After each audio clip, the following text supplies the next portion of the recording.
میرے عزیزوں، چند ایک گزارشات میں نے بھی تھوڑے سے وقت میں آپ کی خدمت میں عرض کرنی ہے۔ ہم جو کچھ بھی کرتے ہیں، جو بھی سوچتے ہیں اور جو بھی بولتے ہیں، ہماری ساری باتیں ہماری ذاتی نہیں ہوتی۔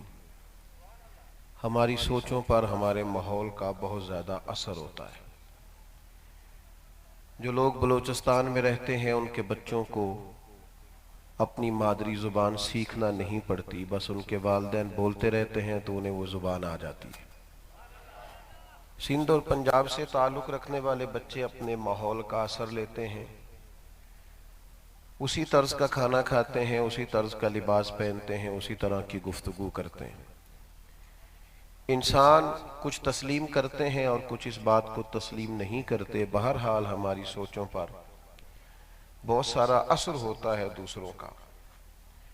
جتنے لوگ دنیا کے اندر حق پر قائم رہتے ہیں نا، وہ بھی بہرحال کسی مضبوط عقیدے کے شخص کے پاس بیٹھتے ہیں تو ان کے عقائد مضبوط ہو جاتے ہیں۔ اور بہرحال جہاں جہاں کمزوریاں آتی ہیں، لوگ کچی پکی باتیں کرتے ہیں، اور کسی جگہ اگر کسی فکری کمزوری کا اظہار کرتے ہیں تو اس کی وجہ بھی یہ ہوتی ہے کہ بعض ایسے لوگوں کے پاس اٹھنا بیٹھنا شروع کر دیتے ہیں جہاں سے وہ کمزوری ان پر آ جاتی۔ انسان بہرحال اپنے ماحول سے سیکھتا ہے۔ داتا صاحب رحمت اللہ تعالی علیہ نے لکھا ہے نا کہ ایک شخص بیت اللہ شریف کا طواف کر رہا تھا اور منا مزدلفہ میں حاضریاں دے رہا تھا اور عرفات کے میدان میں بھی وقوف کیے ہوئے تھا، لیکن وہ ہر جگہ جب دعا کے لیے ہاتھ اٹھاتا تھا تو کہتا تھا یا اللہ میرے دوستوں کو نیک کر دے، یا اللہ میرے دوستوں کو نیک کر دے۔ تو کسی نے اس سے پوچھ ہی لیا کہ خدا کے بندے کچھ اپنے لیے بھی مانگ۔ کہنے لگا تم سمجھے نہیں، اپنے لیے ہی تو مانگ رہا ہوں۔ انہوں نے کہا کیا مطلب؟ کہنے لگے دوست یار دائیں بائیں والے ٹھیک ہو گئے تو میں انشاءاللہ ٹھیک ہی رہوں گا۔ نبی پاک علیہ السلام نے فرمایا انسان اپنے دوست کے دین پر ہوتا ہے۔ تمہیں غور کرنا چاہیے تمہارا تعلق کس کے ساتھ۔ ہمارا ماحول بہت زیادہ اثر کرتا ہے اور ہم فالو بھی کرتے ہیں، نہ مانے تو بات الگ ہے، لیکن ہم بہرحال کسی نہ کسی کے پیچھے چل رہے ہوتے ہیں اور ہم کسی نہ کسی کی پیروی کر رہے ہوتے ہیں۔ اور جب دنیاوی طور پر عام لوگوں کے پیچھے لوگ چلتے ہیں، یہ اچھا موٹیویشنل اسپیکر ہے، یہ اچھا ادیب ہے، یہ اچھا خطیب ہے، یہ اچھا شاعر ہے، یہ اچھا دانشور ہے، لوگ یہ سمجھ کے جب لوگوں کے پیچھے چلتے ہیں تو بعض اوقات انہیں مایوسی بھی ہوتی ہے، اس لیے کہ جو سمجھ کر وہ گئے تھے تھوڑے عرصے کے بعد معلوم ہوا کہ سبزہ اتنا زیادہ نہیں ہے، بہت ساری جگہوں پہ خزاں بھی موجود ہے۔ پھر لوگوں کی طبیعتوں میں کمزوری بھی آتی ہے، مایوسی بھی آتی ہے، لیکن بہرحال انسان کی طبیعت ہے وہ کسی نہ کسی کی پیروی کرتا ہے۔ یہ جو ہم سوچتے ہیں نا، میں نے دیکھا ہے بہت سارے لوگ بہت ساری سوچیں رکھتے ہیں، کچھ کمزور باتیں کرتے ہیں، کچھ بڑی امید والی باتیں کرتے ہیں، کچھ کا خیال ہے کہ ماحول میں بڑا خطرہ ہے، حالات ٹھیک ہو ہی نہیں سکتے، کچھ خوشخبریاں سناتے ہیں، کہتے ہیں مطمئن رہو اللہ بڑا قریب ہے، آسانی فرمائے گا۔ تو جس طرح کے ماحول میں ہم ہوتے ہیں اسی طرح کی سوچوں کا غلبہ ہوتا ہے۔ ہمارا رب انسان کی اس کمزوری کو سب سے بہتر جاننے والا ہے، تو مالک کریم کو علم ہے اس بات کا، سب سے بہتر جانتا ہے کہ یہ کسی نہ کسی کی پیروی کریں گے تو ہمارے مالک نے نا ہمارے لیے آسانی کر دی۔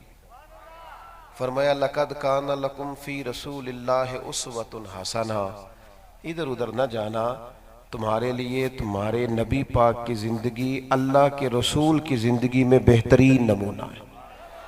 تم رسول خدا کی زندگی کی طرف دیکھنا، اپنی سوچوں کے تعین کے لیے، عقائد کی مضبوطی کے لیے، توانائی سے جینے کے لیے، طاقتور وقت گزارنے کے لیے، بھرپور اور معمور زندگی گزارنے کے لیے، زندگی میں کوئی کارنامہ سر انجام دینے کے لیے، سر اٹھا کر جینے کے لیے، انشراح صدر کے لیے، قلبی اطمینان کے لیے، تقوی کے لیے، جس مقصد کے لیے بھی تم محبوب کی زندگی کی طرف دیکھو گے، اللہ تمہیں اپنے فضل سے محبوب کے دروازے سے خیرات عطا فرمائے گا۔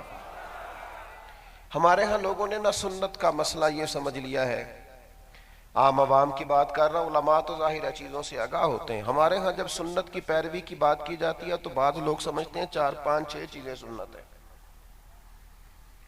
4 5 6 چیزوں میں لوگ اسوہ حسنہ کو بند کرنا چاہتے ہیں۔ مثلا بعض لوگوں کا خیال ہوتا ہے کہ داڑھی رکھ لی، پگڑی باندھ لی، لباس کو سفید پہن لیا اور مسواک وقت پہ کرتا ہے اور میٹھا کھانے کو بھی یہ اچھا جانتا ہے، تو شاید یہی 5 6 7 سنتیں ہیں اور اسی کے اندر شاید ساری چیزیں بند ہیں۔ داڑھی بہت عظیم سنت ہے۔ آپ کو پتہ ہے اللہ تعالیٰ نے عورت کو داڑھی نہیں دی، مرد کو دی ہے، اس کا مطلب ہے رب مرد کے چہرے پر داڑھی دیکھنا پسند فرماتا ہے۔ امامہ بڑی عظیم سنت ہے، یہ تاج ہے عرب کے سر کا، یہ بڑی سعادت ہے۔ مسواک سے نبی پاک علیہ السلام نے بڑی محبت فرمائی، فرمایا امت پر گرانا محسوس کرتا تو ہر وضو کے ساتھ ضروری قرار دیتا۔ لیکن میرے عزیز ایک بات کو اپنے ذہن میں رکھیں کہ جب ہم کہتے ہیں نا ہم نے حضور کے اسوہ حسنہ پہ عمل کرنا ہے، تو پھر آپ اس کو 2 4 5 چند چیزوں کے اندر محدود نہیں کر سکتے، اس کے اندر بہت بڑی وسعت ہے۔ مثلا میں دیکھتا ہوں کہ کسی سے کہا جائے نا کہ فلاں آدمی کے اخلاقیات کیسے ہیں، تو عوام کا یہ خیال ہوتا ہے کہ فقط میٹھا بولنا اخلاق ہے، حالانکہ میٹھا تو لوگ اپنے مطلب کے لیے بھی بولتے ہیں، اور بعض لوگ میٹھا بولتے نہیں، ان کی ٹریننگ ہوتی ہے کہ تم نے بولنا ہی میٹھا ہے۔ بہت بڑی برانڈ پہ آپ چڑھ جائیں، سیڑھیاں، بڑی مہنگی دکان ہے اور وہاں جو سیل مین ہے اس کی بڑی زبردست سیلری ہے، بہت سارے پیسے کماتا ہے، لاکھوں میں اس کی تنخواہ ہے۔ آپ نے چند ہزار روپے کی کوئی چیز لینی ہے، آپ اگر اس کی دکان پہ چلے جائیں اور آپ جا کے کئی نخرے بھی دکھائیں کہ یہ والی نہیں دوسری دکھا، اور نہیں یار یہ بھی ٹھیک نہیں دوسری دکھا، تو ذرا بھی شکن نہیں لاتا اپنے ماتھے پر۔ جو آپ کہیں گے وہ آپ کو دکھائے گا، جیسے جیسے آپ بات کریں گے آپ کو ڈیل کرے گا، جیسے جیسے آپ کا غصہ بڑھے گا ویسے ویسے اس کی چہرے پر مسکراہٹ بڑھے گی۔ لیکن جب آپ بغیر کچھ لیے دکان سے اتر آتے ہیں نا، تو پھر وہ کہتا ہے 2000 کی چیز لینی ہوتی ہے اور نخرہ دیکھو اس کا کتنا ہے۔ تو کیا خیال ہے آپ کا، یہ بندہ یہ اس کا اخلاق ہے یا اس کی ٹریننگ ہے؟ یہ ٹریننگ ہے۔ اس کو کہا گیا ہے کہ میاں گاہک 10 روپے کا ہے یا 10 لاکھ کا ہے، تم نے تلخ بات، اپنے مطلب کے لیے بھی لوگ میٹھا بولتے ہیں۔ خدا را سنت کا، شریعت کا، اسوہ حسنہ کا وسیع مفہوم ہے، اس کو 5 4 10 چیزوں میں قید نہ کریں۔ میٹھا بولنا بھی اخلاق کا حصہ ہے، لیکن فقط میٹھا بولنا ہی خلق نہیں، بلکہ ہمیشہ سچ بولنا اخلاق ہے، صحیح بات کرنا، صحیح گواہی دینا۔ اور میرے عزیزو، حضور کی جس ادا سے سب سے پہلے دنیا کو آشنائی ہوئی تھی نا، سب سے پہلے جس ادا سے لوگوں نے نبی پاک علیہ السلام کو جاننا شروع کیا تھا، جس ادا سے سب سے پہلے لوگ حضور سے متعارف ہوئے تھے، وہ تو نبی پاک کا صادق اور امین ہونا ہے، کہ سچ بولتے ہیں، دیانتدار ہے۔ یہ سب سے پہلی ادا ہے جس سے لوگوں کو تعارف ہوا تھا۔